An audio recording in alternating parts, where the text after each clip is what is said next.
उत्तर प्रदेश में चुनावी वादों का दौर चल रहा है। पार्टियां लगातार जनता का रुझान अपनी तरफ बढ़ाने के लिए बड़े बड़े वादे कर रही है।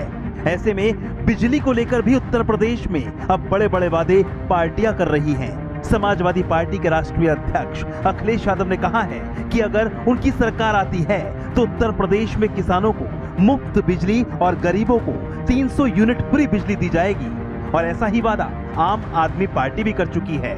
लेकिन बड़ा सवाल यह है कि जिस प्रदेश में ऊर्जा विभाग पहले से ही 90,000 करोड़ के घाटे में है, उस प्रदेश में ये वादा कैसे पूरा होगा?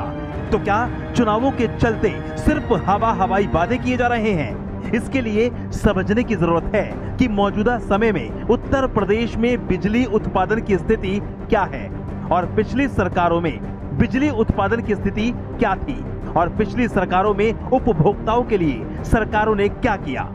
उत्तर प्रदेश में चुनाव की बेला है और लगातार सभी पार्टियां ये प्रयास कर रही हैं कि किस तरीके के वादे किए जाएं जिनसे जनता का रुझान उनकी तरफ बढ़ सके। विपक्षी पार्टियां हो या सत्ताधारी पार्टी हो, लगातार सभी ये प्रयास कर रहे हैं कि ऐसे वादे किए जाएं जिनसे जनता का रुझान उनकी तरफ बड़े स्तर पर बढ़ जाए। लेकिन अब ऐसे में समाजवादी पार्टी और आम आदमी पार्टी ने उत्तर प्रदेश चुनावों को लेकर ऐसे वादे किए हैं जो लोगों के हलक से नीचे नहीं उतर रहे। समाजवादी पार्टी प्रमुख अखिलेश यादव और आम आदमी पार्टी ने वादा किया है कि अगर उनकी सरकार उत्तर प्रदेश में आती है तो वो 300 यूनिट बिजली गरीबों को मुफ्त देंगे, साथ ही साथ किसानों को भी मुफ्त बिजली देने का काम किया जाएगा। लेकिन ऐसे में अगर उत्तर प्रदेश की अभी सिचुएशन की बात की जाए तो उत्तर प्रदेश में जो स्थितियां बनी हुई हैं उसके आधार पर विद्युत विभाग 90,000 करोड़ के नुकसान में चल रहा है। मौजूदा स्थिति में प्रदेश में 13 दिन में 30 करोड़ यूनिट गिरा बिजली उत्पादन। Uttar Pradesh power corporation limited का घाटा 90,000 करोड़ से भी ज्यादा। कोयला संकट के चलते अगस्त से अब तक 53 करोड़ यूनिट बिजली उत्पादन हुआ कम। अंबेडकर नगर में एनटीपीसी की 110 मेगावाट की 2 इकाइयों में मंगलवार को उत्पादन बंद रहा। रायबरेली में एनटीपीसी की 5 यूनिटों में से 1 यूनिट बंद हो गई।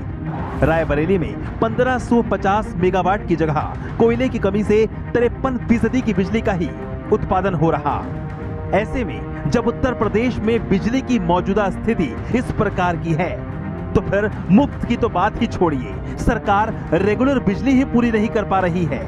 ऐसे में 300 यूनिट फ्री बिजली देने का वादा कोई भी सरकार कैसे पूरा कर सकती है? वैसे अगर पिछली सरकारों की बात करें तो पिछली सरकारों में भी स्थिति कुछ ज्यादा अच्छी नहीं थी। सपा सरकार की बात करें तो Uttar Pradesh power corporation limited का घाटा 60 से 65,000 करोड़ का था। ऐसे में किस आधार पर कोई भी पार्टी फ्री बिजली देने का वादा कर सकती है? 95 करोड़ हो गया। इसका मतलब कि घाटा सभी की सरकार में बढ़ रहा है, उदासीनता सभी की सरकार में बढ़ती गई है। अनाप शनाप पावर हाउस जो महंगे दरों पर, जो आज ललितपुर का पावर हाउस की बात कर ले 11,000 डीपीआर शुरू हुई, 16,000 करोड़ में पावर हाउस लगाया गया। तो सब मिला के जो ये सब बातें जो हमारे पॉलिटिकल लीडर कहते हैं, ये टेक्निकल डिपार्टमेंट है, उनको मानक के तहत साफ गोई से आना चाहिए। और देखो, सरकार चाहे तो सब कुछ फ्री कर दे, सरकार बजट में लाए उतना विभाग को पैसा देगी, सब कुछ फ्री हो जाएगा। लेकिन कितने दिन तक आप फ्री कर देंगे? कितने दिन तक आप सर्वाइव करेंगे? इसलिए ऐसी जुमलेबाजी की बात नहीं होनी चाहिए। सपा सरकार में बिजली की स्थिति की बात की जाए तो सपा सरकार में भी हर साल बिजली का दाम इस घाटे को पूरा करने के लिए बढ़ाया जा रहा था। तो ऐसे में किस आधार पर कोई भी पार्टी फ्री बिजली दे सकती है? सत्ता में रहते हुए भी समाजवादी पार्टी बिजली दरों से जूझ रही थी। सपा सरकार में पावर कॉर्पोरेशन लिमिटेड का घाटा 60 से 65,000 करोड़ का था। घाटे को पूरा करने के लिए सपा सरकार ने हर साल बढ़ाया था बिजली का बिल। सपा सरकार ने हर साल औसतन 10% बढ़ाया था बिजली का बिल। 2014 से 2017 में 54 से 55% औसतन बिजली का बिल बढ़ा था। उत्तर प्रदेश में इस समय 3 करोड़ से ज्यादा बिजली उपभोक्ता हैं, जिनमें 2 करोड़ 70 लाख घरेलू उपभोक्ता हैं और लगभग 13 लाख किसान हैं। भाजपा सरकार इन सभी को सुचारू बिजली पहुंचाने के लिए 11,000 करोड़ की सब्सिडी देती है। समाजवादी पार्टी सरकार में यह सब्सिडी 5500 करोड़ की थी। लेकिन अगर अब समाजवादी पार्टी और आम आदमी पार्टी के वादों की बात की जाए तो अगर किसानों को मुफ्त बिजली देनी होगी तो उसके लिए 2000 करोड़ की सब्सिडी बढ़ानी होगी। वहीं 2 करोड़ 70 लाख घरेलू उपभोक्ताओं को 300 यूनिट फ्री बिजली देने के लिए भी सब्सिडी की व्यवस्था करनी पड़ेगी, जिसके आधार पर लगभग सालाना 25,000 करोड़ की सब्सिडी का अतिरिक्त बोझ उत्तर प्रदेश सरकार पर पड़ेगा, जिससे Uttar Pradesh power corporation limited का नुकसान और भी बढ़ेगा। ऐसे में 300 यूनिट फ्री बिजली और किसानों को मुफ्त बिजली दिए जाने का वादा किस आधार पर पूरा हो सकता है?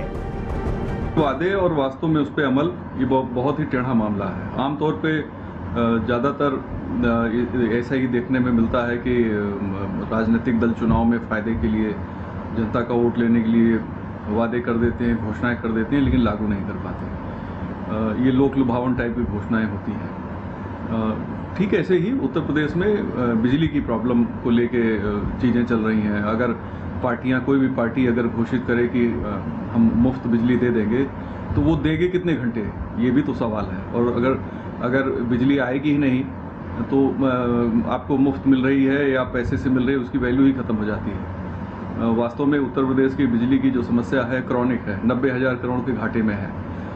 2.25 करोड़ यहाँ पे कनेक्शन है। अगर आप ये देखें कि मुफ्त बिजली की कोई सरकार घोषणा करती है और वो मुफ्त बिजली देती है तो करीब उसे 22,000 करोड़ रुपए की सब्सिडी देनी पड़ेगी। लेकिन समाजवादी पार्टी और आम आदमी पार्टी की बात करें तो दोनों का कहना है कि यह बिजली वादा जब सरकार में आएंगे तो वित्तीय मैनेजमेंट करके पूरा करेंगे। आर्थिक मैनेजमेंट होता है, बिजली की सप्लाई, बिजली की लोगों की सैलरी देना, बिजली के लिए इंतजाम करना, बजट से इंतजाम करना। भारतीय जनता पार्टी को जवाब ये देना है कि वो ये कह रहे हैं कि हमने लाइन लॉस कम किया है, हमने बिजली चोरी कम की है, हम बिजली सस्ती ले रहे हैं, उसके बावजूद भी बिजली के बिल क्यों बढ़ रहे हैं, बिजली के कर्मचारियों को सैलरी देने में दिक्कत क्यों आ रही है। तो ये जो पैसा पिछले टाइम में चला आ रहा था, लाइन लॉस ज्यादा होने के बावजूद, महंगी बिजली होने के बावजूद सारे काम चल रहे थे, तो क्या भारतीय जनता पार्टी झूठ बोल रही है या भारतीय जनता पार्टी ने ऊर्जा विभाग से होने वाले मुनाफे को या आने वाले पैसे को, रेवेन्यू को कहीं और डाइवर्ट किया है? जवाब उन्हें ये देना है। जिस तरीके से आम आदमी पार्टी ने दिल्ली में दिल्ली वासियों को बिजली फ्री देने का काम किया है, उसी के तर्ज पर उत्तर प्रदेश वासियों को भी 300 यूनिट बिजली फ्री देने का काम करेंगे। लेकिन जिस तरीके जब से हमने ये घोषणा की है तब से समाजवादी पार्टी और भारतीय जनता पार्टी के लोगों ने उसी राह को लापना शुरू कर दिया कि अब हम भी बिजली फ्री देंगे। जबकि इनसे हम पूछना चाहते हैं कि जब इनकी सरकार थी तो इन्होंने बिजली फ्री क्यों नहीं दी? जब इनके पास सत्ता थी, अभी भारतीय जनता पार्टी ऑलरेडी सत्ता में है, तो इन्होंने 4.5 सालों में बिजली फ्री देने का काम क्यों नहीं किया? वहीं भारतीय जनता पार्टी ने इस पूरे वादे को हवा हवाई बताते हुए कहा कि आम आदमी पार्टी जहां दिल्ली में जरूरी सुविधाओं को पूरा नहीं कर पा रही, वह उत्तर प्रदेश में क्या कर पाएगी। देखिए, अखिलेश यादव जी उत्तर प्रदेश की जनता से कितना झूठ बोलेंगे ये मैं उनसे पूछना चाहता हूँ। जब वो पिछले दिनों सरकार में थे तो उत्तर प्रदेश को कितनी बिजली मिलती थी, किन जिलों को बिजली मिलती थी, ये अखिलेश यादव को बताना चाहिए। समाजवादी पार्टी के वो नेता वो बताएं कि उन्होंने 2012 से 2017 में उत्तर प्रदेश के सिर्फ 4 जिलों को बिजली दी है, बाकी जिले अंधेरे में डूबे रहते थे। अखिलेश जी, आप उत्तर प्रदेश को जिले को बिजली दे नहीं पाए। सबसे महंगी बिजली का करार आपने भ्रष्टाचार के आधार पर उत्तर प्रदेश के अंदर सरकार में रहते किया था, जिसका दंश आज भी सरकार झेल रही है। सपा के सवाल पर बीजेपी प्रवक्ता ने कहा कि सपा वही पार्टी है जब सरकार में थी तो सिर्फ उत्तर प्रदेश के 4 जिलों में बिजली आया करती थी, और आज उत्तर प्रदेश में पावर कॉर्पोरेशन लिमिटेड का जो नुकसान हो रहा है वह सिर्फ और सिर्फ समाजवादी पार्टी के कार्यकाल में किए गए महंगे करारों की वजह से है। तो ऐसे में कैसे समाजवादी पार्टी या आम आदमी पार्टी इन पूरे वादों को पूरा कर पाएगी? 300 यूनिट बिजली अगर उत्तर प्रदेश में फ्री दी जाती है तो लगभग 3 करोड़ से ज्यादा उपभोक्ता उत्तर प्रदेश में हैं, और उसमें 2.5 करोड़ से ज्यादा लोगों को बिजली मुफ्त में देनी पड़ेगी, जो कि राजस्व का एक बड़ा लोड सरकार के ऊपर पड़ेगा, 90,000 करोड़ के नुकसान में चल रहे ऊर्जा विभाग इतना बड़ा जो नुकसान है वो कैसे उठा पाएगी। ये सारे वादे कहीं ना कहीं अब आम लोगों की हलक से नीचे नहीं उतर रहे हैं। हालांकि जब समाजवादी पार्टी और आम आदमी पार्टी से इस बारे में पूछा गया तो उन्होंने साफ तौर पर यह बताया कि जब वो सरकार में आएंगे तो इसका वित्तीय मैनेजमेंट करेंगे। लेकिन अभी भी बड़ा सवाल यही है कि अगर उत्तर प्रदेश में विद्युत विभाग में 90,000 करोड़ से ज्यादा का नुकसान है तो 300 यूनिट बिजली और किसानों को मुफ्त बिजली देने का वादा विपक्ष सरकार में आने के बाद भी अगर आती है तो कैसे पूरा करेगी। कैमरामैन वीरेन के साथ मैं विक्रम राठौर, हिंदी खबर, लखनऊ।